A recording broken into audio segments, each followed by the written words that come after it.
La Dame de Montsoreau. Partie 3 du livre audio.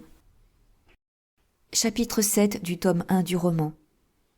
Comment, sans que personne sût la cause de cette conversion, le roi Henri se trouva converti du jour au lendemain. 2 heures se passèrent ainsi. Soudain, un cri terrible retentit. Ce cri était parti de la chambre de Sa Majesté. Cependant, la veilleuse était toujours éteinte, le silence toujours profond, et nul bruit ne se faisait entendre, sauf cet étrange appel du roi. Car c'était le roi qui avait crié. Bientôt, on distingua le bruit d'un meuble qui tombait, d'une porcelaine qui éclatait en morceaux, de pas insensés courant dans la chambre. Puis ce furent des cris, nouveaux, mêlés à des aboiements de chiens. Aussitôt les lumières brillent, les épées reluisent dans les galeries et les pas lourds des gardes appesantis par le sommeil ébranlent les piliers massifs. « Aux armes !» cria-t-on de toutes parts. « Aux armes !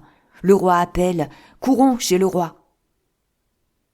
Et au même instant, s'élançant d'un pas rapide, le capitaine des gardes, le colonel des Suisses, les familiers du château, les arquebusiers de service, se précipitèrent dans la chambre royale, qu'un jet de flamme inonda aussitôt. 20 flambeaux illuminèrent la scène. Près du fauteuil renversé, des tasses brisées, devant le lit en désordre, et dont les draps et les couvertures étaient épars dans la chambre, Henri, grotesque et effrayant dans son attirail de nuit, se tenait, les cheveux hérissés, les yeux fixes. Sa main droite était étendue, tremblante comme une feuille au vent. Sa main gauche, crispée, se cramponnait à la poignée de son épée qu'il avait machinalement saisie. Le chien, aussi agité que son maître, le regardait, les pattes écartées, et hurlait. Le roi paraissait muet à force de terreur. Et tout ce monde, n'osant rompre le silence, s'interrogeant des yeux, attendait avec une anxiété terrible. Alors parut à demi habillée, mais enveloppée dans un vaste manteau, la jeune reine, Louise de Lorraine, blonde et douce créature qui mena la vie d'une sainte sur cette terre, et que les cris de son époux avaient réveillée. « Sire, dit-elle, plus tremblante que tout le monde, qu'y a-t-il donc ? Mon Dieu, vos cris sont arrivés jusqu'à moi, et je suis venue. »« Ce n'est rien, » dit le roi, sans mouvoir ses yeux qui semblaient regarder dans l'air une forme vague et invisible pour tout autre que pour lui. « Mais votre majesté a crié, reprit la reine. Votre majesté est donc souffrante ?» La terreur était peinte si visiblement sur les traits de Henri qu'elle gagnait peu à peu tous les assistants. On reculait, on avançait, on dévorait des yeux la personne du roi pour s'assurer qu'il n'était pas blessé, qu'il n'avait pas été frappé de la foudre ou mordu par quelque reptile. « Oh, sire !» s'écria la reine. « Sire, au nom du ciel, ne nous laissez pas dans une pareille angoisse. Voulez-vous un médecin ?»« Un médecin ?» dit Henri, du même ton sinistre. « Non, le corps n'est point malade. C'est l'âme, c'est l'esprit. Non, non, pas de médecin. Un confesseur. » Chacun se regarda, on interrogea les portes, les rideaux, le parquet, le plafond. En aucun lieu n'était restée la trace de l'objet invisible qui avait si fort épouvanté le roi. Cet examen était fait avec un redoublement de curiosité. Le mystère se compliquait. Le roi demandait un confesseur. Aussitôt la demande faite, un messager a sauté sur son cheval. Des milliers d'étincelles ont jailli du pavé de la cour du Louvre. 5 minutes après, Joseph Foulon, le supérieur du couvent de Sainte-Geneviève, était réveillé, arraché, pour ainsi dire, de son lit, et il arrivait chez le roi. Avec le confesseur, le tumulte a cessé. Le silence se rétablit. On s'interroge, on conjecture, on croit deviner, mais surtout on a peur. Le roi se confesse. Le lendemain de grand matin, le roi, levé avant tout le monde, ordonne qu'on referme la porte du Louvre, qui ne s'est ouverte que pour laisser passer le confesseur. Puis il fait venir le trésorier, le cirier, le maître des cérémonies. Il prend ses heures reliées de noir et lit des prières, s'interrompt pour découper des images de saints, et tout à coup commande qu'on fasse venir tous ses amis. À cet ordre, on passa d'abord chez saint Luc. Mais saint Luc était plus souffrant que jamais. Il languit, il est écrasé de fatigue. Son mal est dégénéré en accablement, son sommeil, ou plutôt sa léthargie, a été si profonde que seul, de tous les commensaux du palais, quoiqu'une mince muraille le sépare seul du prince, il n'a rien entendu de la scène de la nuit. Aussi demande-t-il à rester au lit, il y fera toutes les prières que le roi lui ordonnera. À ce déplorable récit, Henri fait le signe de la croix, ordonne qu'on lui envoie son apothicaire. Puis il recommande qu'on apporte au Louvre toutes les disciplines du couvent des Génovéfins. Il passe, vêtu de noir, devant Schomberg qui boite, devant d'Épernon qui a son bras en écharpe, devant Caylus, encore tout étourdi, devant Do et Maugiron qui tremblent. Il leur distribue, en passant, des disciplines et leur ordonne de se flageller le plus rudement que leurs bras puissent frapper. D'Épernon fait observer qu'ayant le bras droit en écharpe, il doit être excepté de la cérémonie, attendu qu'il ne pourra rendre les coups qu'on lui donnera, ce qui fera pour ainsi dire un désaccord dans la gamme de la flagellation. Henri III lui répond que sa pénitence n'en sera que plus agréable à Dieu. Lui-même donne l'exemple. Il ôte son pourpoint, sa veste, sa chemise, et se frappe comme un martyr. Chicot a voulu rire et gausser selon son habitude, mais un regard terrible du roi lui a appris que ce n'était pas l'heure. Alors, il a pris, comme les autres, une discipline. Seulement, au lieu de se frapper, il assomme ses voisins. Et lorsqu'il ne trouve plus aucun torse à sa portée, il enlève des écailles de la peinture des colonnes et des boiseries. Ce tumulte rassérène peu à peu le visage du roi, quoiqu'il soit visible que son esprit reste toujours profondément frappé. Tout à coup, il quitte sa chambre en ordonnant qu'on l'attende. Derrière lui, les pénitences cessent comme par enchantement. Chicot seul continue de frapper sur Do, qu'il a en exécration. Do le lui rend du mieux qu'il peut. C'est un duel de coups de martinet.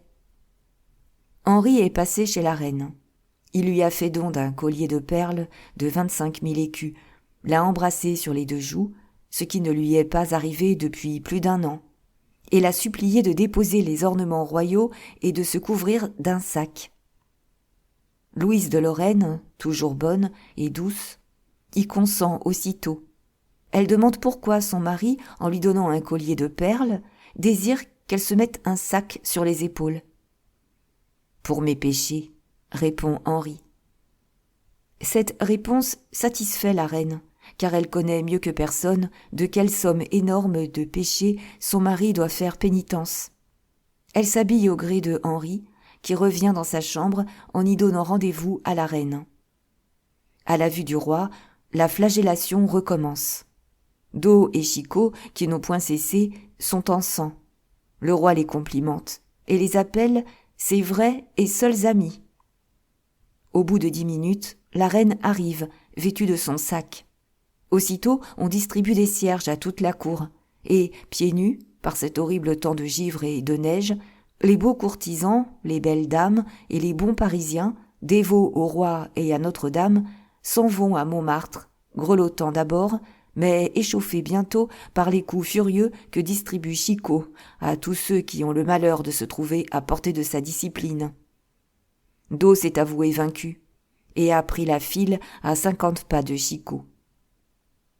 À 4 heures du soir, la promenade lugubre était terminée. Les couvents avaient reçu de riches aumônes, les pieds de toute la cour étaient gonflés, les dos de tous les courtisans étaient écorchés. La reine avait paru en public avec une énorme chemise de toile grossière, le roi avec un chapelet de tête de mort. Il y avait eu larmes, cris, prières, encens, cantiques. La journée, comme on le voit, avait été bonne. En effet, chacun a souffert du froid et des coups pour faire plaisir au roi, sans que personne ait pu deviner pourquoi ce prince, qui avait si bien dansé l'avant-veille, se macérait ainsi le surlendemain. Les huguenots, les ligueurs et les libertins ont regardé passer en riant la procession des flagellants, disant, en vrais dépréciateurs que sont ces sortes de gens, que la dernière procession était plus belle et plus fervente, ce qui n'était point vrai. Henri est rentré à jeun, avec de longues raies bleues et rouges sur les épaules. Il n'a pas quitté la reine de tous les jours, et il a profité de tous les moments de repos, de toutes les stations aux chapelles, pour lui promettre des revenus nouveaux et faire des plans de pèlerinage avec elle. Quant à Chicot, las de frapper et affamé par l'exercice inusité auquel l'a condamné le roi, il s'est dérobé un peu au-dessus de la porte Montmartre, et avec frère Gorenflot, ce même moine génovais fin qui a voulu confesser Bussy et qui est de ses amis, il est entré dans le jardin d'une guinguette fort en renom, où il a bu du vin épicé et mangé une sarcelle tuée dans les marais de la grange batelière.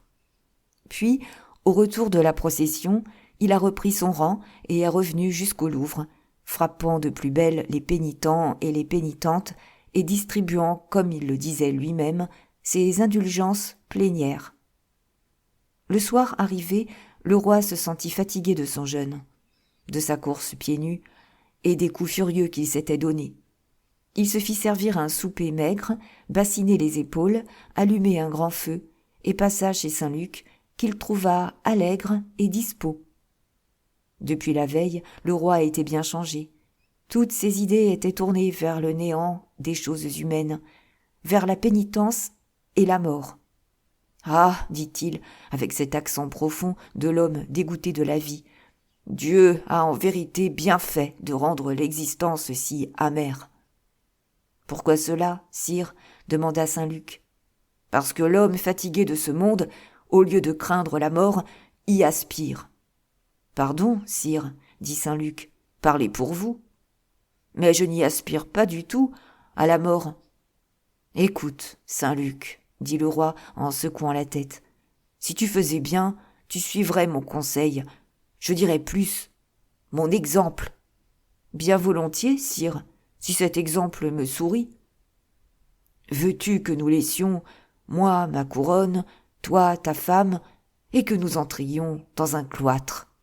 J'ai des dispenses de notre Saint-Père le Pape. Dès demain, nous ferons profession. Je m'appellerai frère Henri. »« Pardon, sire, pardon, vous tenez peu à votre couronne, que vous connaissez trop, mais moi je tiens beaucoup à ma femme, que je ne connais pas encore assez. Donc, je refuse. »« Oh, oh, dit Henri, tu vas mieux, à ce qu'il paraît. »« Infiniment mieux, sire. Je me sens l'esprit tranquille, le cœur à la joie. J'ai l'âme disposée d'une manière incroyable au bonheur et au plaisir. »« Pauvre Saint-Luc, dit le roi en joignant les mains. »« C'était hier, sire, qu'il fallait me proposer cela. Oh, hier, j'étais quinteux, maussade, endolori. Pour rien, je me serais jeté dans un puits. Mais ce soir, c'est autre chose. J'ai passé une bonne nuit, une journée charmante. Et, mordieu, vive la joie. »« Tu jures, Saint-Luc, dit le roi. »« Ai-je juré, sire ? C'est possible. Mais vous jurez aussi quelquefois, vous, ce me semble. »« J'ai juré, Saint-Luc, mais je ne jurerai plus. »« Je n'ose pas dire cela. Je jurerai le moins possible. Voilà la seule chose à laquelle je veux m'engager. D'ailleurs, Dieu est bon et miséricordieux pour nos péchés, quand nos péchés tiennent à la faiblesse humaine. Tu crois donc que Dieu me pardonnera ?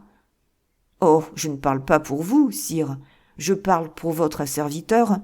Peste, vous avez péché en roi, tandis que moi, j'ai péché en simple particulier. J'espère bien que, le jour du jugement, le Seigneur aura 2 poids et 2 balances. » Le roi poussa un soupir, murmura un confiteor, se frappa la poitrine au mea culpa. « Saint-Luc, dit-il à la fin, veux-tu passer la nuit dans ma chambre ? »« C'est selon, » demanda Saint-Luc. « Qu'y ferons-nous dans la chambre de votre majesté ? Nous allumerons toutes les lumières, Je me coucherai et tu me liras les litanies des saints. Merci, sire. Tu ne veux donc pas? Je m'en garderai bien. Tu m'abandonnes, Saint-Luc, tu m'abandonnes. Non, je ne vous quitte pas, au contraire. Ah, vraiment? Si vous voulez. Certainement, je le veux. Mais à une condition sine qua non. Laquelle? C'est que votre majesté va faire dresser des tables, envoyer chercher des violons et des courtisanes, et, ma foi, nous danserons. Saint-Luc! Saint-Luc! S'écria le roi au comble de la terreur. Tiens, dit Saint-Luc, je me sens folâtre, ce soir, moi. Voulez-vous boire et danser, sire? Mais Henri ne répondait point.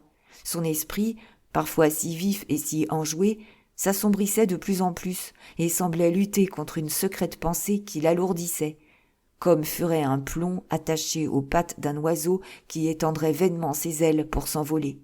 « Saint-Luc, dit enfin le roi d'une voix funèbre, rêves-tu quelquefois? Souvent, sire. Tu crois aux rêves? Par raison. Comment cela? Eh oui, les rêves consolent de la réalité. Ainsi, cette nuit, j'ai fait un rêve charmant. Lequel? J'ai rêvé que ma femme... Tu penses encore à ta femme, Saint-Luc? Plus que jamais. Ah, fit le roi, avec un soupir et regardant le ciel. J'ai rêvé, continua Saint-Luc, que ma femme avait, tout en gardant son charmant visage, car elle est jolie, ma femme, sire. Hélas, oui, dit le roi, Ève était jolie aussi. Malheureux. Et Ève nous a tous perdus. Ah, voilà donc d'où vient votre rancune. Mais revenons à mon rêve, sire. Moi aussi, dit le roi, j'ai rêvé. Ma femme, donc, tout en gardant son charmant visage, avait pris les ailes et la forme d'un oiseau, et tout aussitôt, bravant guichets et grilles, elle avait passé par-dessus les murailles du Louvre, et était venue donner du front contre mes vitres, avec un charmant petit cri que je comprenais, et qui disait « Ouvre-moi, Saint-Luc, ouvre-moi, mon mari !» Et tu as ouvert, dit le roi, presque désespéré. Je le crois bien, s'écria Saint-Luc, et avec empressement encore. Mondain tant que vous voudrez, sire. Et tu t'es réveillé, alors? Non pas, sire, je m'en suis bien gardé. Le rêve était trop charmant. Alors tu as continué de rêver? Le plus que j'ai pu, sire. Et tu espères, cette nuit, rêver encore, oui, n'en déplaise à votre majesté. Voilà pourquoi je refuse l'offre obligeante qu'elle me fait d'aller lui dire des prières. Si je veille, sire, je veux au moins trouver l'équivalent de mon rêve. Ainsi, si comme je l'ai dit à votre majesté, elle veut faire dresser les tables, envoyer chercher les violons... Assez, Saint-Luc, assez, dit le roi en se levant. Tu te perds et tu me perdrais avec toi si je demeurais plus longtemps ici. Adieu, Saint-Luc. J'espère que le ciel t'enverra, au lieu de ce rêve tentateur, quelque rêve salutaire qui t'amènera à partager demain mes pénitences et à nous sauver de compagnie. J'en doute, sire, et même, j'en suis si certain que, si j'ai un conseil à donner à votre majesté, c'est de mettre dès ce soir à la porte du Louvre le libertin de Saint-Luc, qui est tout à fait décidé à mourir impénitent. Non, dit Henri, non. J'espère que d'ici à demain, la grâce le touchera comme elle m'a touché. Bonsoir, Saint-Luc. Je vais prier pour toi. Bonsoir, sire. Je vais rêver pour vous. Et Saint-Luc commença le premier couplet d'une chanson plus que légère que le roi avait l'habitude de chanter dans ses moments de bonne humeur, ce qui activa encore la retraite du roi, qui ferma la porte et rentra chez lui en murmurant « Seigneur, mon Dieu, votre colère est juste et légitime, car le monde va de mal en pis. » 8. Comment le roi eut peur d'avoir eu peur, et comment Chicot eut peur d'avoir peur. En sortant de chez Saint-Luc, le roi trouva toute la cour réunie, selon ses ordres, dans la grande galerie. Alors il distribua quelques faveurs à ses amis, envoya en province d'Eau, d'Épernon et Schomberg, menaça Maugiron et Caylus de leur faire leur procès s'ils avaient de nouvelles querelles avec Bussy, donna sa main à baiser à celui-ci et tint longtemps son frère François serré contre son cœur. Quant à la reine, il se montra envers elle prodigue d'amitié et d'éloges, à tel point que les assistants en conçurent le plus favorable augure pour la succession de la couronne de France. Cependant, l'heure ordinaire du coucher approchait, et l'on pouvait facilement voir que le roi retardait cette heure autant que possible. Enfin, l'horloge du Louvre résonna 10 fois. Henri jeta un long regard autour de lui. Il sembla choisir parmi tous ses amis celui qu'il chargerait de cette fonction de lecteur que Saint-Luc venait de refuser. Chicot le regardait faire. « Tiens, dit-il avec son audace accoutumée, tu as l'air de me faire les 12 yeux. Ce soir, Henri, chercherais-tu, par hasard, à placer une bonne abbaye de 10 000 livres de rente ? Tu diable, quel prieur je ferais ! Donne, mon fils, donne. Venez avec moi, Chicot, dit le roi. Bonsoir, messieurs, je vais me coucher.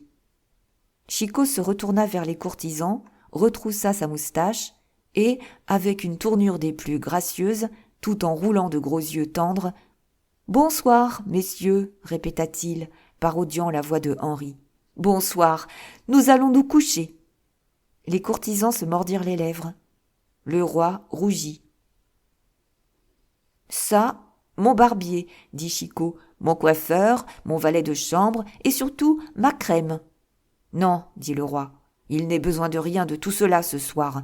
Nous allons entrer dans le carême, et je suis en pénitence. »« Je regrette la crème, dit Chicot.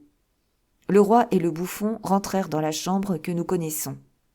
« Ah, ça, Henri, dit Chicot, je suis donc le favori, moi ? Je suis donc l'indispensable ? Je suis donc très beau, plus beau que ce Cupidon de Caylus ? »« Silence, bouffon, dit le roi. Et vous, messieurs de la toilette, sortez. » Les valets obéirent. La porte se referma. Henri et Chicot demeurèrent seuls. Chicot regardait Henri avec une sorte d'étonnement. « Pourquoi les renvoies-tu ? demanda le bouffon. « Ils ne nous ont pas encore graissés. Est-ce que tu comptes me graisser de ta main royale ? Dame, c'est une pénitence comme une autre. » Henri ne répondit pas.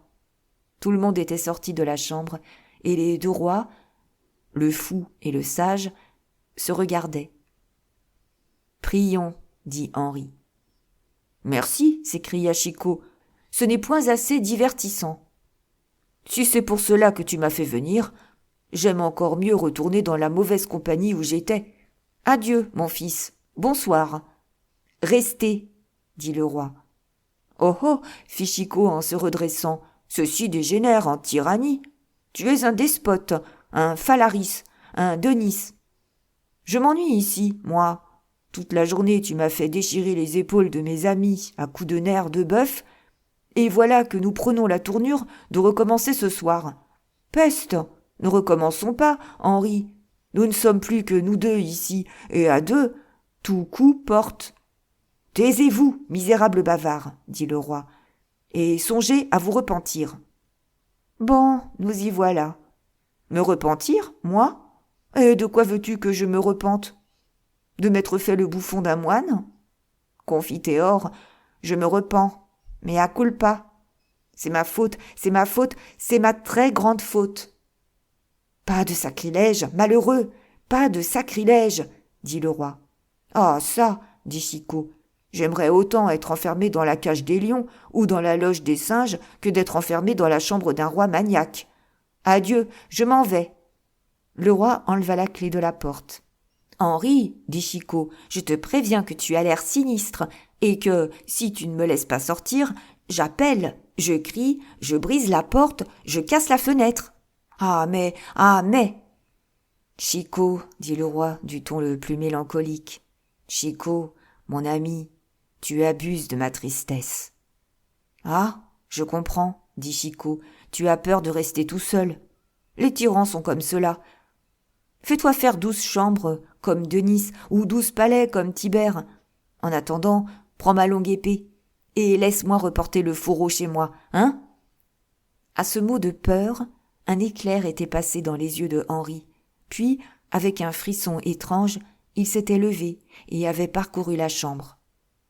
Il y avait une telle agitation dans tout le corps de Henri, une telle pâleur sur son visage, que Chicot commença à le croire réellement malade, et qu'après l'avoir regardé d'un air effaré faire 3 ou 4 tours dans sa chambre, il lui dit « Voyons, mon fils, qu'as-tu ? Conte tes peines à ton ami Chicot. » Le roi s'arrêta devant le bouffon, et, le regardant, « Oui, dit-il, tu es mon ami, mon seul ami. »« Il y a, dit Chicot, l'abbaye de Valençay qui est vacante. »« Écoute, Chicot, dit Henri, tu es discret. Il y a aussi celle de Pithiviers, où l'on mange de si bons pâtés de mauviettes. »« Malgré tes bouffonneries, continua le roi, tu es homme de cœur. Alors, ne me donne pas une abbaye, donne-moi un régiment. Et même, tu es homme de bon conseil. En ce cas, ne me donne pas de régiment, fais-moi conseiller. Ah, non, j'y pense. J'aime mieux un régiment ou une abbaye. Je ne veux pas être conseiller. Je serais forcé d'être toujours de l'avis du roi. Taisez-vous, Chicot, l'heure approche, l'heure terrible. Ah, voilà que cela te reprend, dit Chicot. Vous allez voir, vous allez entendre. Voir quoi ? Entendre quoi ? Attendez, et l'événement même vous apprendra les choses que vous voulez savoir. Attendez. Mais non, je n'attends pas. Mais quel chien enragé avait donc mordu ton père et ta mère la nuit où ils ont eu la fatale idée de t'engendrer ? Chicot, tu es brave ? Je m'en vante ? Mais je ne mets pas ainsi ma bravoure à l'épreuve, tu diable. Quand le roi de France et de Pologne crie la nuit de façon à faire scandale dans le Louvre, moi, chétif, je suis dans le cas de déshonorer ton appartement. Adieu, Henri. Appelle tes capitaines des gardes, tes Suisses, tes portiers, et laisse-moi gagner au large. Foin du péril invisible, foin du danger que je ne connais pas. Je vous commande de rester, fit le roi avec autorité. Voilà, sur ma parole, un plaisant maître qui veut commander à la peur. J'ai peur, moi. J'ai peur, te dis-je. À la rescousse, au feu. Et Chicot, pour dominer le danger sans doute, monta sur une table. Allons, drôle, dit le roi, puisqu'il faut cela pour que tu te taises, je vais tout te raconter. Ah ah, dit Chicot, en se frottant les mains, en descendant avec précaution de sa table et en tirant son énorme épée. Une fois prévenu, c'est bon. Nous allons en découdre. Raconte, mon fils. Il paraîtrait que c'est quelque crocodile, hein ? Tu diable, la lame est bonne, car je m'en sers pour rogner mes cornes chaque semaine, et elles sont rudes, mes cornes. Tu disais donc, Henri, que c'est un crocodile ? Et Chicot s'accommoda dans un grand fauteuil, plaçant son épée nue entre ses cuisses et entrelaçant la lame de ses 2 jambes, comme les serpents, symbole de la paix, entrelacent le caducée de Mercure. La nuit dernière, dit Henri, je dormais. Et moi aussi, dit Chicot. Soudain, un souffle parcourt mon visage. C'était la bête qui avait faim, dit Chicot, et qui léchait ta graisse. Je m'éveille à demi, et je sens ma barbe se hérisser de terreur sous mon masque.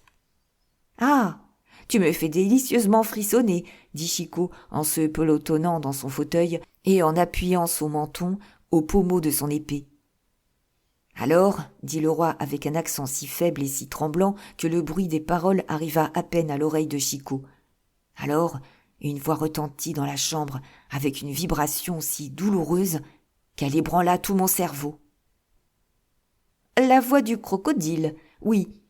J'ai lu dans le voyageur Marco Polo que le crocodile a une voix terrible qui imite le cri des enfants. Mais tranquillise-toi, mon fils. S'il vient, nous le tuerons. Écoute bien. Pardieu, si j'écoute, dit Chicot en se détendant comme par un ressort. J'en suis immobile comme une souche et muet comme une carpe d'écouter. Henri continua d'un accent plus sombre et plus lugubre encore. « Misérable pécheur, dit la voix. Bah, interrompit Chicot, la voix parlait? Ce n'était donc pas un crocodile. Misérable pécheur, dit la voix, je suis la voix de ton Seigneur Dieu. Chicot fit un bond et se retrouva accroupi d'aplomb dans son fauteuil. La voix de Dieu? Reprit-il. Ah, Chicot, répondit Henri, c'est une voix effrayante. Est-ce une belle voix? Demanda Chicot. Et ressemble-t-elle, comme dit l'Écriture, au son de la trompette? Es-tu là? Entends-tu? Continua la voix. Entends-tu, pécheur endurci? Es-tu bien décidé à persévérer dans tes iniquités? Ah, vraiment, vraiment, vraiment, dit Chicot. Mais la voix de Dieu ressemble assez à celle de ton peuple, ce me semble. Puis, reprit le roi, suivirent 1000 autres reproches qui, je vous le proteste, Chicot, m'ont été bien cruels. Mais encore, dit Chicot, continue un peu, mon fils, raconte ce que disait la voix, que je sache si Dieu était bien instruit. Impie, s'écria le roi, si tu doutes, je te ferai châtier. Moi, dit Chicot, je ne doute pas. Ce qui m'étonne seulement, c'est que Dieu ait attendu jusqu'aujourd'hui pour te faire tous ces reproches-là. Il est devenu bien patient depuis le déluge. En sorte, mon fils, continua Chicot, que tu as eu une peur effroyable. Oh oui, dit Henri. Il y avait de quoi? La sueur me coulait le long des tempes, et la moelle était figée au cœur de mes os. Comme dans Jérémie, c'est tout naturel. Je ne sais, ma parole de gentilhomme, ce qu'à ta place je n'eusse pas fait. Et alors, tu as appelé? Oui. Et l'on est venu? Oui. Et a-t-on bien cherché? Partout. Pas de bon Dieu? Tout s'était évanoui. À commencer par le roi Henri, c'est effrayant. Si effrayant que j'ai appelé mon confesseur. Ah bon? Il est accouru? À l'instant même. Voyons un peu. Sois franc, mon fils, dis la vérité. Contre ton ordinaire. Que pense-t-il de cette révélation-là, ton confesseur? Il a frémi. Je crois bien. Il s'est signé, il m'a ordonné de me repentir, comme Dieu me le prescrivait. Fort bien, il n'y a jamais de mal à se repentir, mais de la vision en elle-même, ou plutôt de l'audition, qu'en a-t-il dit? Qu'elle était providentielle, que c'était un miracle, qu'il me fallait songer au salut de l'État. Aussi ai-je, ce matin... Qu'as-tu fait ce matin, mon fils? J'ai donné 100 000 livres aux jésuites. Très bien. Et haché à coups de discipline ma peau et celle de mes jeunes seigneurs. Parfait, mais ensuite? Eh bien, ensuite, que penses-tu, Chicot? Ce n'est pas au rieur que je parle, c'est à l'homme de sang-froid, à l'ami. Ah, sire, dit Chicot, sérieux, je pense que votre majesté a eu le cauchemar. Tu crois? Que c'est un rêve que votre majesté a fait, et qu'il ne se renouvellera pas si votre majesté ne se frappe pas trop l'esprit. Un rêve? Dit Henri en secouant la tête. Non, non, j'étais bien éveillé. Je t'en réponds, Chicot. Tu dormais, Henri. Je dormais si peu que j'avais les yeux tout grands ouverts. Je dors comme cela, moi. Oui, mais avec mes yeux, je voyais, ce qui n'arrive pas quand on dort réellement. Et que voyais-tu? Je voyais la lune aux vitres de ma chambre, et je regardais l'améthyste qui, au pommeau de mon épée, brillait là où vous êtes, Chicot, d'une lumière sombre. Et la lampe, qu'était-elle devenue? Elle s'était éteinte. Rêve, cher fils, pur rêve. Pourquoi n'y crois-tu pas, Chicot? N'est-il pas dit que le Seigneur parle au roi quand il veut opérer quelque grand changement sur la terre? Oui, il leur parle, c'est vrai, dit Chicot, mais si bas qu'ils ne l'entendent jamais. Mais qui te rend donc si incrédule? C'est que tu es si bien entendu. Eh bien, comprends-tu pourquoi je t'ai fait rester? Dit le roi. Parbleu, répondit Chicot. C'est pour que tu entendes toi-même ce que dira la voix. Pour qu'on croie que je dis quelque bouffonnerie si je répète ce que j'ai entendu. Chicot est si nul, si chétif, si fou que, le dit-il à chacun, personne ne le croira. Pas mal joué, mon fils. Pourquoi ne pas croire plutôt, mon ami, dit le roi, que c'est à votre fidélité bien connue que je confie ce secret. Ah, ne mens pas, Henri, car si la voix vient, elle te reprochera ce mensonge, et tu as bien assez de tes autres iniquités. Mais n'importe, j'accepte la commission. Je ne suis pas fâché d'entendre la voix du Seigneur. Peut-être dira-t-elle aussi quelque chose pour moi. Eh bien, que faut-il faire? Il faut te coucher, mon fils. Mais si, au contraire, pas de mais. Cependant, crois-tu par hasard que tu empêcheras la voix de Dieu de parler parce que tu resteras debout? Un roi ne dépasse les autres hommes que de la hauteur de la couronne. Et quand il est tête nue, crois-moi, Henri, il est de même taille et quelquefois plus petit qu'eux. C'est bien, dit le roi. Tu restes? C'est convenu. Eh bien, je vais me coucher. Bon, mais tu ne te coucheras pas, toi. Je n'aurai garde. Seulement, je n'ôte que mon pourpoint. Fais à ta guise. Je garde mon haute-chausse. La précaution est bonne. Et toi? Moi, je reste où je suis. Et tu ne dormiras pas. Ah, pour cela, je ne puis pas te le promettre. Le sommeil est, comme la peur, mon fils, une chose indépendante de la volonté. Tu feras ce que tu pourras, au moins. Je me pincerai, sois tranquille. D'ailleurs, la voix me réveillera. Ne plaisante pas avec la voix, dit Henri, qui avait déjà une jambe dans le lit et qui la retira. Allons donc, dit Chicot. Faudra-t-il que je te couche? Le roi poussa un soupir et, après avoir avec inquiétude sondé du regard tous les coins et tous les recoins de la chambre, il se glissa tout frissonnant dans son lit. Là, fit Chicot, à mon tour. Et il s'étendit dans son fauteuil, arrangeant tout autour de lui et derrière lui les coussins et les oreillers. « Comment vous trouvez-vous, sire ?»« Pas mal, » dit le roi. « Et toi ?»« Très bien. Bonsoir, Henri. »« Bonsoir, Chicot. »« Mais ne t'endors pas. »« Peste, je n'en ai garde, » dit Chicot en bâillant à se démonter la mâchoire.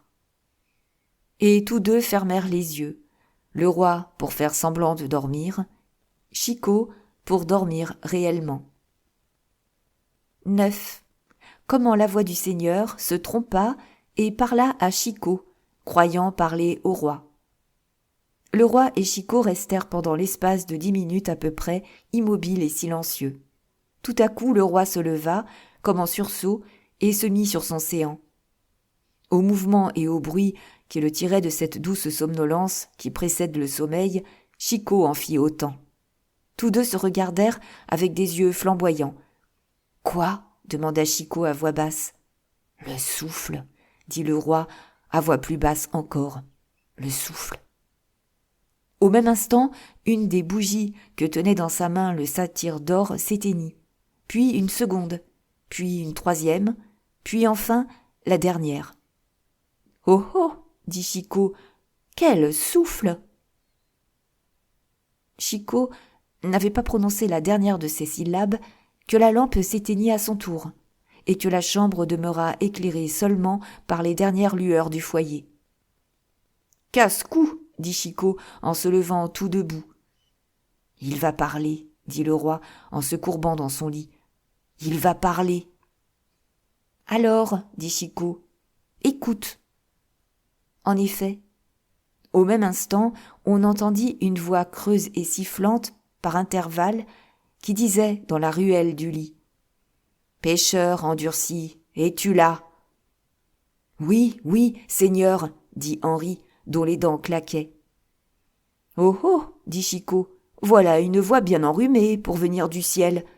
N'importe, c'est effrayant. »« M'entends-tu » demanda la voix.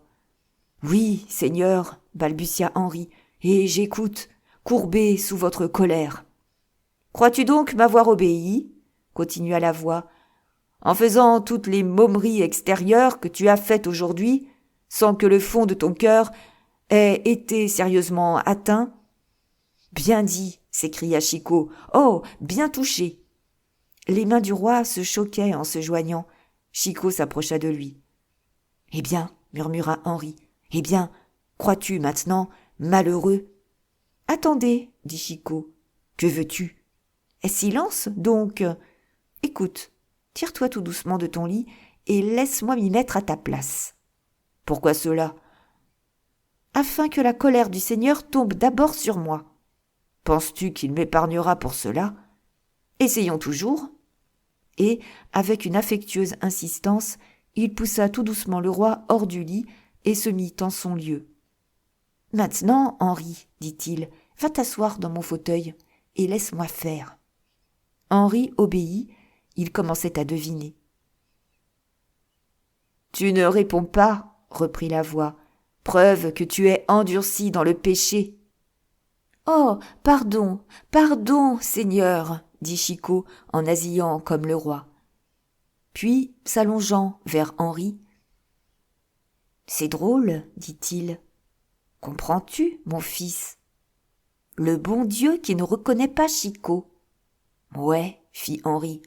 Que veut dire cela ? » ?»« Attends, tu vas en voir bien d'autres. »« Malheureux, dit la voix. »« Oui, Seigneur, oui, répondit Chicot. Oui, je suis un pécheur endurci, un affreux pécheur.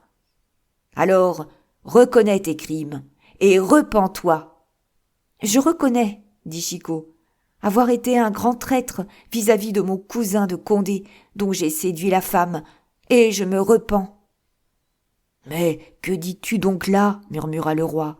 Veux-tu bien te taire ? Il y a longtemps qu'il n'est plus question de cela. »« Ah, vraiment ? Dit Chicot.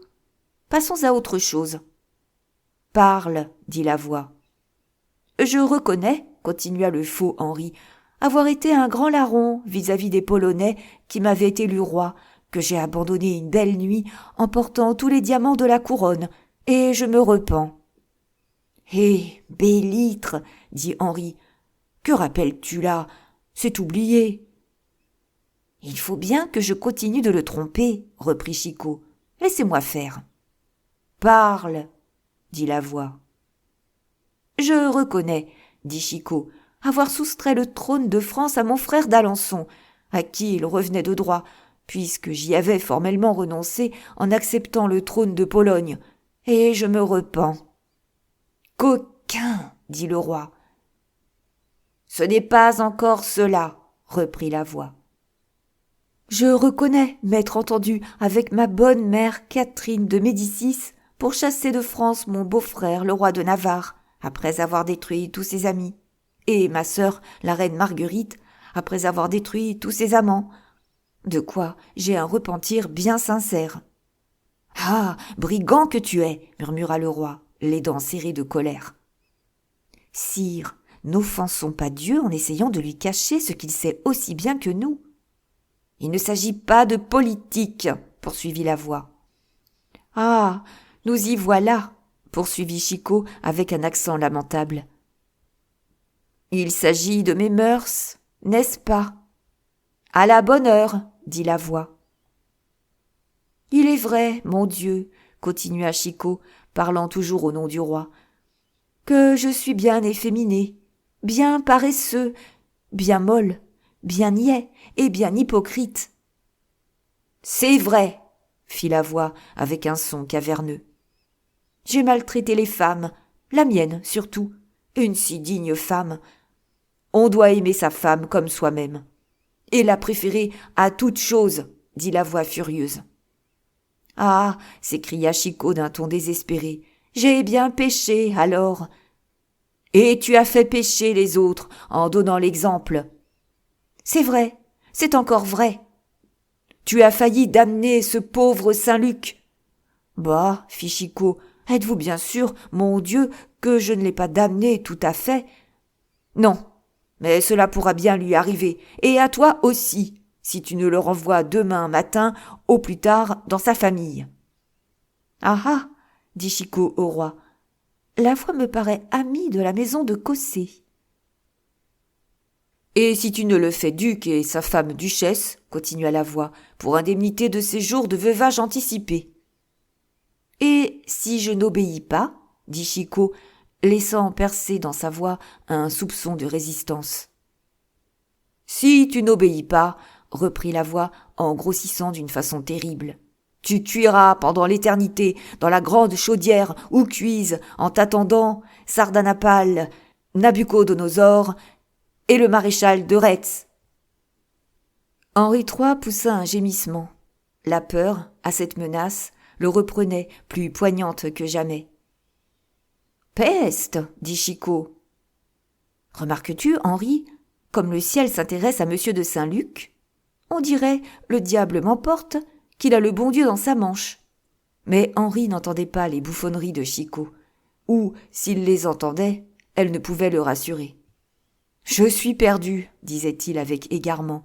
Je suis perdu, et cette voix d'en haut me fera mourir. »« Voix d'en haut, reprit Chicot. Ah, pour cette fois, tu te trompes. Voix d'à côté, tout au plus. »« Comment, voix d'à côté ?» demanda Henri. « Eh oui, n'entends-tu donc pas, mon fils, que la voix vient de ce mur-là ?»« Henri, le bon Dieu loge au Louvre. Probablement que, comme l'empereur Charles Quint, il passe par la France pour descendre en enfer. »« Athée, blasphémateur !»« C'est honorable pour toi, Henri. Aussi, je te fais mon compliment.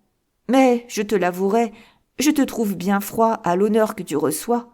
Comment ? Le bon Dieu est au Louvre et n'est séparé de toi que par une cloison, et tu ne vas pas lui faire une visite ? Allons donc, Valois. Je ne te reconnais point là, et tu n'es pas poli. » En ce moment, une branche perdue dans un coin de la cheminée s'enflamma et, jetant une lueur dans la chambre, illumina le visage de Chicot. Ce visage avait une telle expression de gaieté, de raillerie, que le roi s'en étonna. « Eh quoi, dit-il, tu as le cœur de railler, tu oses ?»« Eh oui, j'ose, dit Chicot, et tu oseras toi-même tout à l'heure, ou la peste me crève. Mais raisonne donc, mon fils, et fais ce que je te dis. »« Que j'aille voir. Si le bon Dieu est bien effectivement dans la chambre à côté. Mais si la voix parle encore, est-ce que je ne suis pas là pour répondre ? Il est même très bon que je continue de parler en ton nom.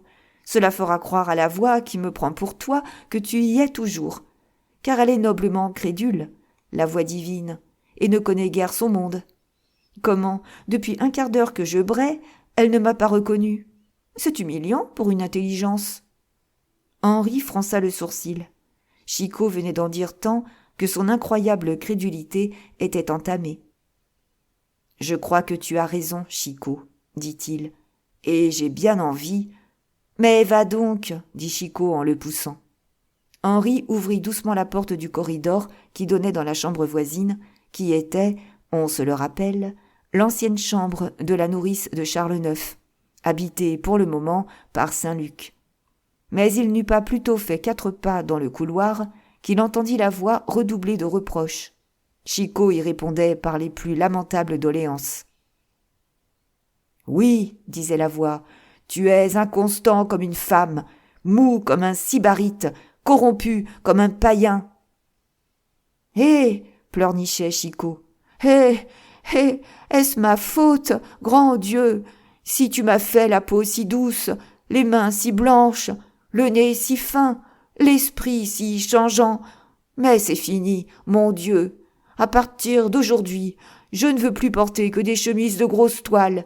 Je m'enterrerai dans le fumier comme Job, et je mangerai de la bouse de vache comme Ézéchiel. » Cependant, Henri continuait d'avancer dans le corridor, remarquant avec admiration qu'à mesure que la voix de Chicot diminuait, la voix de son interlocuteur augmentait, et que cette voix semblait sortir effectivement de la chambre de Saint-Luc. Henri allait frapper à la porte quand il aperçut un rayon de lumière qui filtrait à travers le large trou de la serrure ciselée. Il se baissa au niveau de cette serrure et regarda.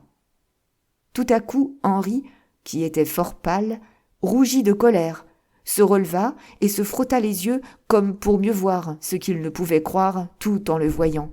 « Par la mordieu !» murmura-t-il. « Est-ce possible qu'on ait osé me jouer à ce point-là ?» En effet, Voici ce qu'il voyait par le trou de la serrure. Dans un coin de cette chambre, Saint-Luc, en caleçon de soie et en robe de chambre, soufflait dans une sarbacane les paroles menaçantes que le roi prenait pour des paroles divines. Et, près de lui, appuyée à son épaule, une jeune femme en costume blanc et diaphane, arrachant de temps en temps la sarbacane de ses mains, y soufflait, en grossissant sa voix, toutes les fantaisies qui naissaient d'abord dans ses yeux malins et sur ses lèvres rieuses. Puis, c'étaient des éclats de folle joie à chaque reprise de sarbacane, attendu que Chicot se lamentait et pleurait à faire croire au roi, tant l'imitation était parfaite et le nasillement naturel, que c'était lui-même qui l'entendait pleurer et se lamenter de ce corridor. Jeanne de Cossé dans la chambre de Saint-Luc, un trou dans la muraille, une mystification à moi, gronda sourdement Henri. Oh, les misérables, ils me le payeront cher. Et sur une phrase plus injurieuse que les autres soufflée par madame de Saint-Luc dans la sarbacane, Henri se recula d'un pas et d'un coup de pied fort viril pour un efféminé, enfonça la porte, dont les gonds se descellèrent à moitié et dont la serrure sauta. Jeanne, demi-nue, se cacha avec un cri terrible sous les rideaux, dans lesquels elle s'enveloppa. Saint-Luc, la sarbacane à la main, pâle de terreur, tomba à 2 genoux devant le roi, pâle de colère.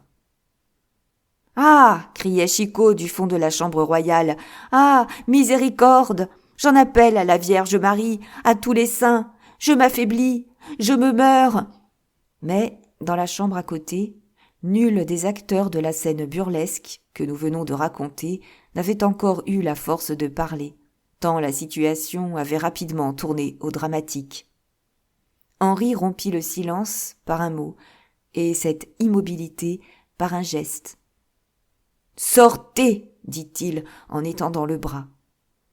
Et, cédant à un mouvement de rage indigne d'un roi, il arracha la sarbacane des mains de Saint-Luc et la leva comme pour l'en frapper. Mais alors ce fut Saint-Luc qui se redressa, comme si un ressort d'acier l'eût mis sur ses jambes. « Sire, dit-il, vous n'avez le droit de me frapper qu'à la tête. Je suis gentilhomme. » Henri jeta violemment la sarbacane sur le plancher. Quelqu'un la ramassa, c'était Chicot, qui, ayant entendu le bruit de la porte brisée et jugeant que la présence d'un médiateur ne serait pas inutile, était accouru à l'instant même. Il laissa Henri et Saint-Luc se démêler comme il l'entendait, et, courant droit au rideau sous lequel il devinait quelqu'un, il en tira la pauvre femme toute frémissante. « Tiens, dit-il, Adam et Ève après le péché. Et tu les chasses, Henri ?» demanda-t-il en interrogeant le roi du regard. « Oui, dit Henri. »« Attends, alors, je vais faire l'ange exterminateur. » Et, se jetant entre le roi et Saint-Luc, il tendit sa sarbacane en guise d'épée flamboyante sur la tête des 2 coupables, et dit « Ceci est mon paradis que vous avez perdu par votre désobéissance. Je vous défends d'y rentrer. » Puis, se penchant à l'oreille de Saint-Luc, qui, pour la protéger, s'il était besoin, contre la colère du roi, enveloppait le corps de sa femme de son bras, « Si vous avez un bon cheval, dit-il, crevez-le, mais faites 20 lieues d'ici à demain. » 10. Comment Bussy se mit à la recherche de son rêve, de plus en plus convaincu que c'était une réalité. Cependant, Bussy était rentré avec le duc d'Anjou, rêveurs tous deux. Le duc, parce qu'il redoutait les suites de cette sortie vigoureuse à laquelle il avait, en quelque sorte, été forcé par Bussy. Bussy, parce que les événements de la nuit précédente le préoccupaient par-dessus tout. Enfin, se disait-il, en regagnant son logis, après force compliments faits au duc d'Anjou sur l'énergie qu'il avait déployée. Enfin, ce qu'il y a de certain, c'est que j'ai été attaqué, c'est que je me suis battu, c'est que j'ai été blessé, puisque je sens là, au côté droit, ma blessure, qui est même fort douloureuse. Or, en me battant, je voyais, comme je vois là la croix des petits champs, Je voyais le mur de l'hôtel des Tournelles et les tours crénelées de la Bastille. C'est à la place de la Bastille, un peu en avant de l'hôtel des Tournelles, entre la rue Sainte-Catherine et la rue Saint-Paul, que j'ai été attaqué, puisque je m'en allais, faubourg Saint-Antoine, chercher la lettre de la reine de Navarre. C'est donc là que j'ai été attaqué, près d'une porte ayant une barbacane, par laquelle, une fois cette porte refermée sur moi, j'ai regardé Caylus, qui avait les joues si pâles et les yeux si flamboyants. J'étais dans une allée. Au bout de l'allée, il y avait un escalier. J'ai senti la première marche de cet escalier, puisque j'ai trébuché contre. Alors, je me suis évanoui. Puis, a commencé mon rêve. Puis, je me suis retrouvé, par un vent très frais, couché sur le talus des fossés du temple, entre un moine, un boucher et une vieille femme. Maintenant, d'où vient que mes autres rêves s'effacent si vite et si complètement de ma mémoire, tandis que celui-ci s'y grave plus avant, à mesure que je m'éloigne du moment où je l'ai fait. Ah, dit Bussy, voilà le mystère. Et il s'arrêta à la porte de son hôtel, où il venait d'arriver en ce moment même, et, s'appuyant au mur, il ferma les yeux. Morbleu, dit-il, c'est impossible qu'un rêve laisse dans l'esprit une pareille impression. Je vois la chambre avec sa tapisserie à personnages, je vois le plafond peint, je vois mon lit en bois de chêne sculpté, avec ses rideaux de damas blanc et or. Je vois le portrait, je vois la femme blonde. Je suis moins sûr que la femme et le portrait ne soient pas la même chose. Enfin, je vois la bonne et joyeuse figure du jeune médecin qu'on a conduit à mon lit, les yeux bandés. Voilà pourtant bien assez d'indices. Récapitulons. Une tapisserie, un plafond, un lit sculpté, des rideaux de damas blanc et or, un portrait, une femme et un médecin. Allons, il faut que je me mette à la recherche de tout cela, et, à moins d'être la dernière des brutes, il faut que je le retrouve. Et d'abord, dit Bussy, pour bien entamer la besogne, allons prendre un costume plus convenable pour un coureur de nuit. Ensuite, à la Bastille. En vertu de cette résolution assez peu raisonnable de la part d'un homme qui, après avoir manqué la veille d'être assassiné à un endroit, allait le lendemain, à la même heure, ou à peu près, explorer le même endroit, Bussy remonta chez lui, fit assurer le bandage qui fermait sa plaie par un valet quelque peu chirurgien qu'il avait à tout hasard, passa de longues bottes qui montaient jusqu'au milieu des cuisses, prit son épée la plus solide, s'enveloppa de son manteau, monta dans sa litière, fit arrêter au bout de la rue du Roi de Sicile, descendit, ordonna à ses gens de l'attendre et, gagnant la grande rue Saint-Antoine, s'achemina vers la place de la Bastille. Il était 9 heures du soir à peu près. Le couvre-feu avait sonné. Paris devenait désert. Grâce au dégel, qu'un peu de soleil et une plus tiède atmosphère avaient amené dans la journée, les mares d'eau glacées et les trous vaseux faisaient de la place de la Bastille un terrain parsemé de lacs et de précipices, que contournait, comme une chaussée, ce chemin frayé dont nous avons déjà parlé. Bussy s'orienta. Il chercha l'endroit où son cheval s'était abattu et crut l'avoir trouvé. Il fit les mêmes mouvements de retraite et d'agression qu'il se rappelait avoir faits. Il recula jusqu'au mur et examina chaque porte pour retrouver le recoin auquel il s'était appuyé et le guichet par lequel il avait regardé Caylus. Mais toutes les portes avaient un recoin et presque toutes un guichet. Il y avait une allée derrière les portes. Par une fatalité qui paraîtra moins extraordinaire quand on songera que le concierge était à cette époque une chose inconnue aux maisons bourgeoises, les 3/4 des portes avaient des allées. Pardieu, se dit Bussy avec un dépit profond. Quand je devrais heurter à chacune de ces portes, interroger tous les locataires, quand je devrais dépenser 1000 écus pour faire parler les valets et les vieilles femmes, je saurais ce que je veux savoir. Il y a 50 maisons. À 10 maisons par soirée, c'est 5 soirées que je perdrais. Seulement, j'attendrai qu'il fasse un peu plus sec. Bussy achevait ce monologue quand il aperçut une petite lumière tremblotante et pâle qui s'approchait en miroitant dans les flaques d'eau comme un fanal dans la mer. Cette lumière s'avançait lentement et inégalement de son côté, s'arrêtant de temps en temps, obliquant parfois à gauche, parfois à droite, puis, d'autres fois, trébuchant tout à coup et se mettant à danser comme un feu follet, puis reprenant sa marche calme, puis enfin se livrant à de nouvelles divagations. « Décidément, dit Bussy, c'est une singulière place que la place de la Bastille.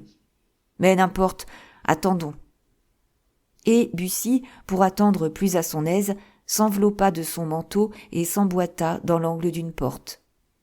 La nuit était des plus obscures, et l'on ne pouvait pas se voir à 4 pas. La lanterne continua de s'avancer, faisant les plus folles évolutions. Mais, comme Bussy n'était pas superstitieux, il demeura convaincu que la lumière qu'il voyait n'était pas un feu errant, de la nature de ceux qui épouvantaient si fort les voyageurs au Moyen-Âge, mais purement et simplement un falot pendu au bout d'une main qui se rattachait elle-même à un corps quelconque. En effet, après quelques secondes d'attente, la conjecture se trouva juste. Bussy, à 30 pas de lui à peu près, aperçut une forme noire, longue et mince comme un poteau, laquelle forme prit petit à petit le contour d'un être vivant, tenant la lanterne à son bras gauche, tantôt étendu, soit en face de lui, soit sur le côté, tantôt dormant le long de sa hanche. Cet être vivant paraissait, pour le moment, appartenir à l'honorable confrérie des ivrognes, car c'était à l'ivresse seulement qu'on pouvait attribuer les étranges circuits qu'il dessinait et l'espèce de philosophie avec laquelle il trébuchait dans les trous boueux et pataugeait dans les flaques d'eau. Une fois, il lui arriva même de glisser sur une couche de glace mal dégelée, et un retentissement sourd, accompagné d'un mouvement involontaire de la lanterne, qui sembla se précipiter du haut en bas, indiqua à Bussy que le nocturne promeneur, mal assuré sur ses 2 pieds, avait cherché un centre de gravité plus solide. Bussy commença dès lors de se sentir cette espèce de respect que tous les nobles cœurs éprouvent pour les ivrognes attardés, et il allait s'avancer pour porter du secours à ce desservant de Bacchus, comme disait maître Ronsard, lorsqu'il vit la lanterne se relever avec une rapidité qui indiquait, dans celui qui s'en servait si mal, une plus grande solidité qu'on aurait pu le croire en s'en rapportant à l'apparence. « Allons, murmura Bussy, encore une aventure, à ce qu'il paraît. » Et, comme la lanterne reprenait sa marche et paraissait s'avancer directement de son côté, il se renfonça plus avant que jamais dans l'angle de la porte. La lanterne fit 10 pas encore, et alors Bussy, à la lueur qu'elle projetait, s'aperçut d'une chose étrange. C'est que l'homme qui la portait avait un bandeau sur les yeux. « Pardieu, dit-il, voilà une singulière idée de jouer au Colin-Maillard avec une lanterne, surtout par un temps et sur un terrain comme celui-ci. Est-ce que je recommencerai à rêver, par hasard ?» Bussy attendit encore, et l'homme, au bandeau, fit 5 ou 6 pas. « Dieu me pardonne, dit Bussy, je crois qu'il parle tout seul. Allons, ce n'est ni un ivrogne ni un fou, c'est un mathématicien qui cherche la solution d'un problème. » Ces derniers mots étaient suggérés à l'observateur par les dernières paroles qu'avait prononcées l'homme à la lanterne, et que Bussy avait entendues. 488, 489, 490, murmurait l'homme à la lanterne. Ce doit être bien près d'ici. Et alors, de la main droite, le mystérieux personnage leva son bandeau et, se trouvant en face d'une maison, il s'approcha de la porte. Arrivé près de la porte, il l'examina avec attention. « Non, dit-il, ce n'est pas celle-ci. » Puis il abaissa son bandeau et se remit en marche en reprenant son calcul. 491, 492, 493, 494. Je dois brûler, dit-il. Et il leva de nouveau son bandeau, et, s'approchant de la porte voisine de celle où Bussy se tenait caché, il l'examina avec non moins d'attention que la première. « dit-il, cela pourrait bien être... Non. Si. Non. Ces diables de portes se ressemblent toutes. » C'est une réflexion que j'avais déjà faite, se dit en lui-même Bussy.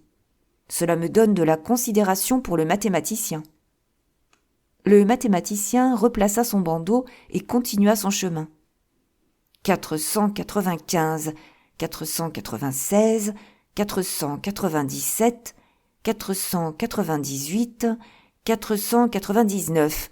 « S'il y a une porte en face de moi, dit le chercheur, ce doit être celle-là. » En effet, il y avait une porte, et cette porte était celle où Bussy se tenait caché. Il en résulta que, lorsque le mathématicien présumé leva son bandeau, il se trouva que Bussy et lui étaient face à face. « Eh bien, dit Bussy. »« Oh, fit le promeneur en reculant d'un pas. »« Tiens, dit Bussy. »« Ce n'est pas possible, s'écria l'inconnu. »« Si fait, seulement c'est extraordinaire. C'est vous qui êtes le médecin. Et vous, le gentilhomme. Justement. Jésus, quelle chance !» Le médecin, continua Bussy, qui hier soir a pensé un gentilhomme qui avait reçu un coup d'épée dans le côté. Droit. C'est cela. Je vous ai reconnu tout de suite. C'est vous qui avez la main si douce, si légère et en même temps si habile. Ah, monsieur, je ne m'attendais pas à vous trouver là. Que cherchiez-vous donc ? La maison. Ah, fit Bussy, vous cherchiez la maison ? Oui. Vous ne la connaissez donc pas ? Comment voulez-vous que je la connaisse ? Répondit le jeune homme. On m'y a conduit les yeux bandés. On vous y a conduit les yeux bandés ? Sans doute. Alors vous êtes bien réellement venu dans cette maison ? Dans celle-ci ou dans une des maisons attenantes ? Je ne puis dire laquelle, puisque je la cherche. Bon, dit Bussy, alors je n'ai pas rêvé. Comment, vous n'avez pas rêvé ? Il faut vous dire, mon cher ami, que je croyais que toute cette aventure, moins le coup d'épée, bien entendu, était un rêve. Eh bien, dit le jeune médecin, vous ne m'étonnez pas, monsieur. Pourquoi cela ? Je me doutais qu'il y avait un mystère là-dessous. Oui, mon ami, et un mystère que je veux éclaircir. Vous m'y aiderez, n'est-ce pas ? Bien volontiers. Bon, avant tout, 2 mots. Dites, comment vous appelle-t-on ? Monsieur, dit le jeune médecin, je n'y mettrai pas de mauvaise volonté. Je sais bien qu'en bonne façon et selon la mode, à une question pareille, je devrais me camper fièrement sur une jambe et vous dire, la main sur la hanche, « Et vous, monsieur, s'il vous plaît. Mais vous avez une longue épée, et je n'ai que ma lancette. Vous avez l'air d'un digne gentilhomme, et je dois vous paraître un coquin, car je suis mouillé jusqu'aux os et crotté jusqu'au derrière. Je me décide donc à répondre tout franc à votre question. Je me nomme Rémy le Haudouin. »« Fort bien, monsieur. Merci 1000 fois. Moi, je suis le comte Louis de Clermont, seigneur de Bussy. »« Bussy d'Amboise ? Le héros Bussy ?» s'écria le jeune docteur avec une joie manifeste. « Quoi, monsieur, vous seriez ce fameux Bussy, ce colonel qui... Oh, c'est moi-même, monsieur, reprit modestement le gentilhomme. Et maintenant que nous voilà bien éclairés l'un sur l'autre, de grâce, satisfaites ma curiosité. Tout mouillé et tout crotté que vous êtes. »« Le fait est, dit le jeune homme, regardant ses trousses toutes mouchetées par la boue, le fait est que, comme Épaminondas, le Thébain, je serai forcé de rester 3 jours à la maison, n'ayant qu'un seul haut de chausse et ne possédant qu'un seul pourpoint. Mais, pardon, vous me faisiez l'honneur de m'interroger, je crois. Oui, monsieur. J'allais vous demander comment vous étiez venu dans cette maison. C'est à la fois très simple et très compliqué. Vous allez voir, dit le jeune homme. Voyons. Monsieur le comte, pardon, jusqu'ici j'étais si troublé que j'ai oublié de vous donner votre titre. Cela ne fait rien. Allez toujours. Monsieur le comte, voici donc ce qui est arrivé. Je loge rue Beautreillis, à 502 pas d'ici. Je suis un pauvre apprenti chirurgien, pas maladroit, je vous assure. J'en sais quelque chose, dit Bussy. Et qui est fort étudié, continua le jeune homme, mais sans avoir de clients. On m'appelle, comme je vous l'ai dit, Rémy le Haudouin. Rémy de mon nom de baptême, et le Haudouin parce que je suis né à Nanteuil-le-Haudouin. Or, il y a 7 ou 8 jours, un homme ayant reçu, derrière l'arsenal, un grand coup de couteau, Je lui ai cousu la peau du ventre et resserré fort proprement dans l'intérieur de cette peau les intestins qui s'égaraient. Cela m'a fait, dans le voisinage, une certaine réputation, à laquelle j'attribue le bonheur d'avoir été hier, dans la nuit, réveillé par une petite voix flûtée. « Une voix de femme » s'écria Bussy. « Oui, mais prenez-y garde, mon gentilhomme. Tout rustique que je sois, je suis sûr que c'était une voix de suivante. Je m'y connais, attendu que j'ai plus entendu de ces voix-là que des voix de maîtresse. Et alors, qu'avez-vous fait ? Je me suis levé et j'ai ouvert ma porte. Mais à peine étais-je sur le palier que deux petites mains, pas trop douces, mais pas trop dures non plus, m'ont appliqué sur le visage un bandeau. « Sans rien dire ?» demanda Bussy. « Si fait, en me disant « Venez, n'essayez pas de voir où vous allez, soyez discret, voici votre récompense. » Et cette récompense était une bourse contenant des pistoles qu'elle me remit dans la main. « Ah ah, et que répondîtes-vous » ? Que j'étais prêt à suivre ma charmante conductrice.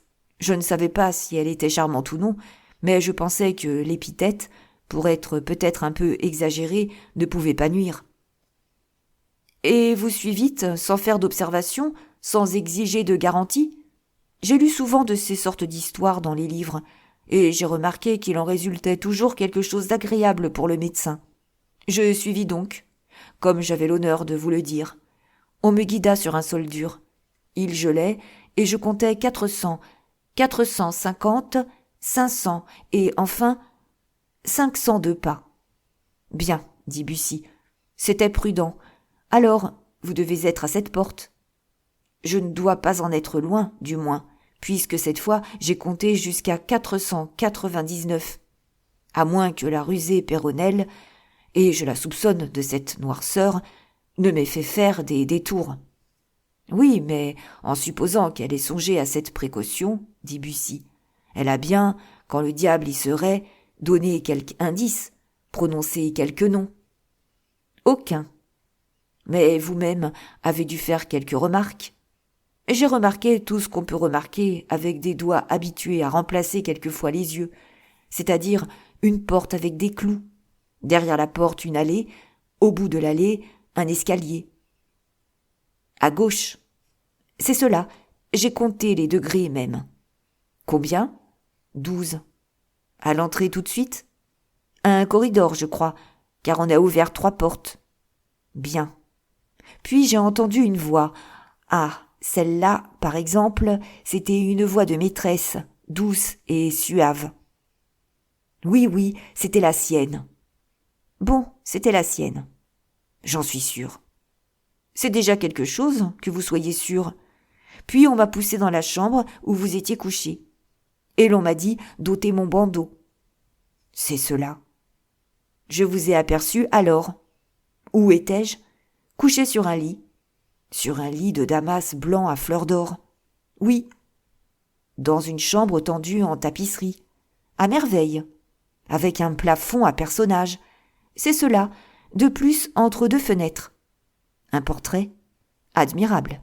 Représentant une femme de 18 à 20 ans. Oui. Blonde. Très bien. Belle comme tous les anges. Plus belle. Bravo.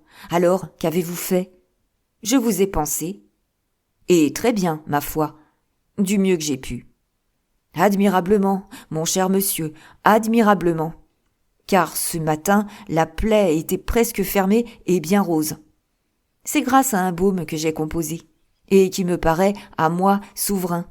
Car bien des fois, ne sachant sur qui faire des expériences, je me suis troué la peau en différentes places, et, ma foi, les trous se refermaient en 2 ou 3 jours. « Mon cher monsieur Rémy, s'écria Bussy, vous êtes un homme charmant, et je me sens tout porté d'inclination vers vous. Mais après, voyons, dites. Après, nous tombâmes évanouis de nouveau. La voix me demandait de vos nouvelles. D'où vous demandait-elle cela ? D'une chambre à côté. De sorte que vous n'avez pas vu la dame ? Je ne l'ai pas aperçue. Vous lui répondîtes que la blessure n'était pas dangereuse et que, dans 24 heures, il n'y paraîtrait plus. Elle parut satisfaite, charmée, car elle s'écria « Quel bonheur, mon Dieu !» Elle a dit « Quel bonheur ! Mon cher monsieur Rémy, je ferai votre fortune. » Après, tout était fini. Puisque vous étiez pensé, je n'avais plus rien à faire là. La voix me dit alors « Monsieur Rémy ». La voix savait votre nom. Sans doute toujours par suite de l'aventure du coup de couteau que je vous ai raconté. C'est juste. La voix vous dit « Monsieur Rémy, soyez homme d'honneur jusqu'au bout. Ne compromettez pas une pauvre femme emportée par un excès d'humanité. Reprenez votre bandeau et souffrez, sans supercherie, que l'on vous reconduise chez vous. » Vous promîtes. Je donnai ma parole. Et vous l'avez tenue. Vous le voyez bien, répondit naïvement le jeune homme, puisque je cherche la porte. Allons, dit Bussy, c'est un trait magnifique, un trait de galant homme. Et, bien que j'en enrage au fond, je ne puis m'empêcher de vous dire « Touchez-la, monsieur Rémy !» Et Bussy, enthousiasmé, tendit la main au jeune docteur. « Monsieur, dit Rémy, embarrassé, touchez, touchez, vous êtes digne d'être gentilhomme. »« Monsieur, dit Rémy, ce sera une gloire éternelle pour moi que d'avoir touché la main du brave Bussy d'Amboise. En attendant, j'ai un scrupule. »« Et lequel ?» ?»« Il y avait 10 pistoles dans la bourse. »« Eh bien, c'est beaucoup trop pour un homme qui fait payer ses visites 5 sous, quand il ne fait pas ses visites pour rien, et je cherchais la maison. »« Pour rendre la bourse ? » ?»« Justement. »« Mon cher monsieur Rémy, c'est trop de délicatesse, je vous jure. Vous avez honorablement gagné cet argent, et il est bien à vous. »« Vous croyez ? » dit Rémy, intérieurement fort satisfait. « Je vous en réponds. Mais seulement, ce n'est point la dame qui vous devait payer, car je ne la connais pas, et elle ne me connaît pas davantage. Voilà encore une raison, vous voyez bien. Je voulais dire seulement que, moi aussi, j'avais une dette envers vous. »« Vous ? Une dette envers moi ? » ?»« Oui, et je la quitterai. Que faites-vous à Paris ? Voyons, parlez. Faites-moi vos confidences, mon cher monsieur Rémy. »« Ce que je fais à Paris ? » ?»« Rien du tout, monsieur le comte. Mais j'y ferais quelque chose si j'avais des clients. »« Eh bien, vous tombez à merveille. Je vais vous en donner un, d'abord. Voulez-vous de moi ? Je suis une fameuse pratique, allez. Il ne se passe pas de jour que je ne détruise chez les autres ou qu'on ne détériore en moi l'œuvre la plus belle du Créateur. Voyons, voulez-vous entreprendre de raccommoder les trous qu'on fera à ma peau et les trous que je ferai à la peau des autres ? » ?»« Ah, monsieur le comte, dit Rémy, je suis d'un mérite trop mince. »« Non, au contraire, vous êtes l'homme qu'il me faut, ou le diable m'emporte. Vous avez la main légère comme une main de femme, et avec cela, le baume Ferragus. Monsieur, vous viendrez habiter chez moi. Vous aurez votre logis à vous, vos gens à vous. Acceptez, ou, sur ma parole, vous me déchirerez l'âme. D'ailleurs, votre tâche n'est pas terminée. Il s'agit de poser un second appareil, cher monsieur Rémy. « Monsieur le comte, répondit le jeune docteur, je suis tellement ravi que je ne sais comment vous exprimer ma joie. Je travaillerai, j'aurai des clients. Mais non, puisque je vous dis que je vous prends pour moi tout seul, avec mes amis, bien entendu. Maintenant, vous ne vous rappelez aucune autre chose ? » ?»« Aucune. »« Eh bien, aidez-moi à me retrouver, alors, si c'est possible. »« Comment ? Voyons, vous qui êtes un homme d'observation, vous qui comptez les pas, vous qui tâtez les murs, vous qui remarquez les voix, comment se fait-il qu'après avoir été pansé par vous, je me sois trouvé transporté de cette maison sur le revers des fossés du temple ? » ?»« Vous ? Oui, moi. Avez-vous aidé en quelque chose à ce transport ? » ?»« Non pas. Je m'y serais fort opposé, au contraire, si l'on m'avait consulté. Le froid pouvait vous faire grand mal. »« Alors, je m'y perds, dit Bussy. Vous ne voulez pas chercher encore un peu avec moi ? » ?»« Je veux tout ce que vous voudrez, monsieur. Mais j'ai bien peur que ce ne soit inutile. Toutes ces maisons se ressemblent. »« Eh bien, dit Bussy, il faudra revoir cela le jour. »« Oui, mais le jour nous serons vus. Alors, il faudra s'informer. »« Nous nous informerons, monseigneur. »« Et nous arriverons au but. Crois-moi, Rémy, nous sommes 2 maintenant. et nous avons une réalité, ce qui est beaucoup. Merci pour votre écoute jusqu'à maintenant. Suite au prochain épisode. Comme d'habitude, si vous avez apprécié, merci de mettre un pouce en l'air, un commentaire et partager. À bientôt.